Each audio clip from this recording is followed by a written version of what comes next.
You're tired of working day in and day out, trying to find new customers, chasing leads, doing whatever work comes your way, and never getting to earn what you're worth. You do it because you love the work, and you're passionate about serving older customers and their families. We get it. What you need is more of the right customers for your business, and more income for you and your family, so you can grow and help more people in your community. Well, you're in the right place, because this is Booming Your Bottom Line. Hi, I'm Aaron Murphy, and this is episode 69 of Booming Your Bottom Line. With me here, as always, is our CEO and my business partner here at BYBL, Mark Hager. Good morning, Mark. Hey, Aaron. How you doing today? I'm good. So this week, you guys, we're going to continue the personal pressure. I'd like to have Mark and I keep our accountability hat on so that we can be of our best service to you. Sometimes it's the hard truths that get the best results. And the pressure to look at yourself in the mirror, long and hard, during your struggles and stall-out periods in your business. Those can be the moments when you have your best aha ideas, your biggest breakthroughs, and see your best leaps in your business as you move from one plateau to start climbing that next hill. And trust me, the view gets better the higher you get up that mountain, as does the experience of looking back down and seeing how far you've really come. So, how does that sound for today? I think it sounds great. And trust me, everybody, when Aaron puts your feet to the fire, you feel it.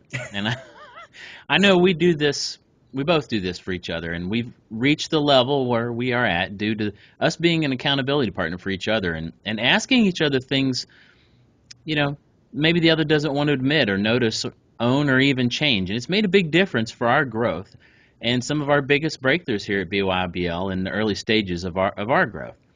Now, we're here to provide you massive value, and sometimes just having someone hold your feet to the fire can spark a moment of real change for you. If we help one person reach that point today, we've done our job. So let's get to it. Sounds good. You betcha. Okay, so the title today is Arrogance plus Ignorance equals the Small Business Stalemate. Now, let me be perfectly honest here. I'm going to tell you, the origins of this title actually came from a period of time shortly after my wife left me when I was quoted as saying arrogance and ignorance are a bad combo. But that was many years ago, so I digress. The reason I chose to borrow that concept for today and apply it to our small business podcast is this. I've run across a couple of situations this week where someone in social media has decided to try to bash me and us and bring me down by his posts and comments on a previous podcast of ours from a few weeks ago, which I share on LinkedIn and the groups we belong to. Now, that's a very rare occurrence, and I'll be honest, I actually feel bad for the guy.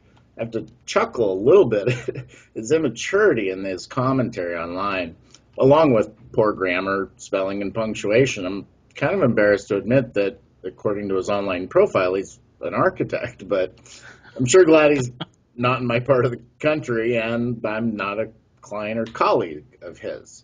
But what he got me thinking about was the idea that some professionals seem to, at some point along the way, make a shift from learning and growing to judging and knowing, like knowing it all. And I was thinking about him and how risky that really is. Yeah, you bet it is, Aaron, and that's for sure. Most of all the folks that you and I know that are enjoying a long and fruitful life, or in their business, and they tend to have at least this one thing in common. They're consummate learners. They never quit exploring, studying, believing, in growth or working to better themselves. Now, that can apply to any part of their lives, whether it's business or financial, mental, spiritual, physical, any arena. Now, I know that, you were telling me that your grandfather, for example, he was trying new things on his tree farm until he was 87 years old. And then he took up painting at 90. I mean, that's some pretty cool stuff there. Personally, anything I've ever done, even my hobbies, every position I've held or new skill, it's because I dedicated myself to learning. Now, the folks that are moving the needle in their own lives, both business and personal, they're choosing to continue to grow and learn. And the mentality that it requires to take that on as a life practice is one of modesty and humility, to be quite honest. I mean, isn't it really? Yeah, that's true, Mark. Absolutely. You nailed that right on the head. Guys, these folks are humble without an ego that gets in their way. and sincerely modest in their approach to understanding what they do, but also what they do not know, along with their willingness to learn from others, gain new information to make decisions with. So, hence the title of our podcast today. What these people do not possess is arrogance. They know they don't know it all. They don't pretend to know it all. In fact, they openly admit when they don't know something, but then offer to go find out or ask around and get back to you with that information. For me personally, in my business, Mark, I learned this in my mid-20s. I was at a 25-person architecture firm in Seattle during the dot-com era, coming right into the 2000s, 2001 through 3-ish. Boy, massive business growth was taking place in our area and across the nation at that time. Our firm was so busy, there wasn't really a lot of time for mentoring and babysitting. So Yeah. I was kind of thrown into the pool, trial by fire, put in front of clients as a project manager versus just a drafter. I got very used to, in those 18 to 24 months, saying to big developers, I don't know, but I'll find out. And then I went and found out, and I got back to them. Most all the clients I worked with really appreciated that approach because of my honesty and integrity. They gave that young kid a chance to prove himself and get back to them the next day with the answer I'd not yet run across in my career. It was a majorly steep learning curve in that part of my business growth and early career in architecture, and it came early and often, and some days that was overwhelming. But I survived it with a smile and a can-do attitude while I was absorbing things like a sponge from these site meetings and submitting permits to jurisdictions, all that stuff. You know, it's funny that you mentioned that. In my last full-time position, I worked for a multinational media company as a project manager. And my last 4.5 years there, I managed about $45 million worth of projects that were worth that much income to the company. And as a project manager, there's too much to know, especially in a business environment like that where there's so much going on. People do appreciate being able to say they know that you'll take care of something. They don't expect you to know everything. They just expect you to coordinate it or get the information that they need. So you're right. Those are great periods of growth, in a career, and they really pay off in the long term. I know that, also there are people who at some point don't pay attention to those learning opportunities any longer. They miss out on chances to learn new things and get into the quagmire of the status quo, which, may be working just good enough, but they aren't willing to consider a change. Heck, I know that so many of the contractors over the U.S. that, have inherited their daddy's business, their spreadsheet from 1986. And since the line and number at the bottom was black versus red, they've chosen to keep it the same, leave it all alone, and keep plugging along with the data and approaches that they inherited. But don't we all agree that a few things have changed since 1986? Aside from, parachute pants and mullets, I can probably think of 100 things that were not even present in our world that are now common practices and daily routines that I couldn't have conceived of at the time. Am I right? Yeah, and you probably couldn't have told me about things we use today and convinced me they were coming either. Yeah. So, yeah, heck yeah. I think back in 86, I might have just moved up from the Computone green screen and tearing the hole punch perforated edges of the printer paper a few years before that. Or maybe you and I just got our first Commodore 64 or, gosh, maybe a 286. I don't know for sure, but I do know we probably just switched from that state-of-the-art Atari or Nintendo with track and field and Excitebike. Yes, I know I'm dating myself, but look, the point is things have changed a ton. But have you? You see, if you're too arrogant to think you need to change, or the other part of our title, too ignorant, aka not paying attention to notice you should be changing to stay ahead, you're in big trouble in the next few years. And that's going to affect the next few decades for your small business, your family, your future, and those in your community too, because they need you and your business and services to change and grow and adapt with them and their own needs in the next 20 or 30 years ahead. That's very, very true. Oh, and by the way, I'd be going back 2 to 3 iterations of computers and gaming systems from the ones you talked about, but I'm not going to bore you all with with all that, the pre-dial-up modem days.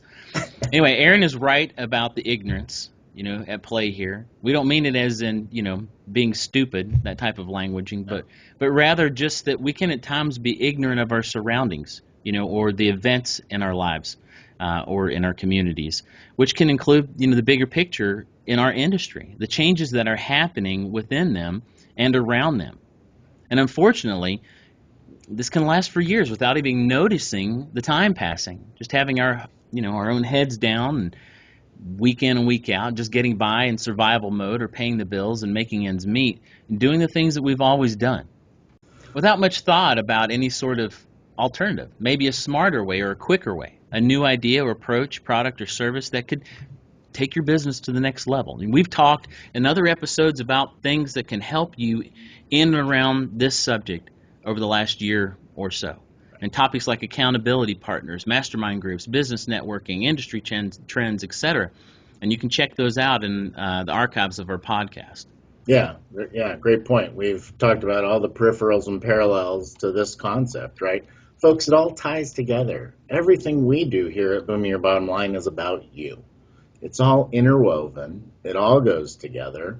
Now, yeah, we break things apart for you by topic or by time commitment level or budget price points for folks based on where their business is. But in the end, it all comes down to the fact that we want to share what we've learned and what we know after 20 years in this industry together with those that are ready to get out of their own way and get back to that mentality of our youth, and one that can keep us younger for longer.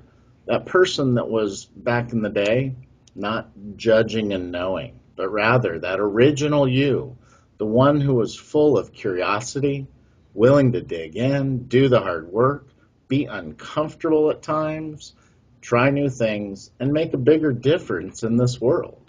The longevity and life expectancy we're facing now versus where we were just a few decades ago, all those folks that are living longer need you.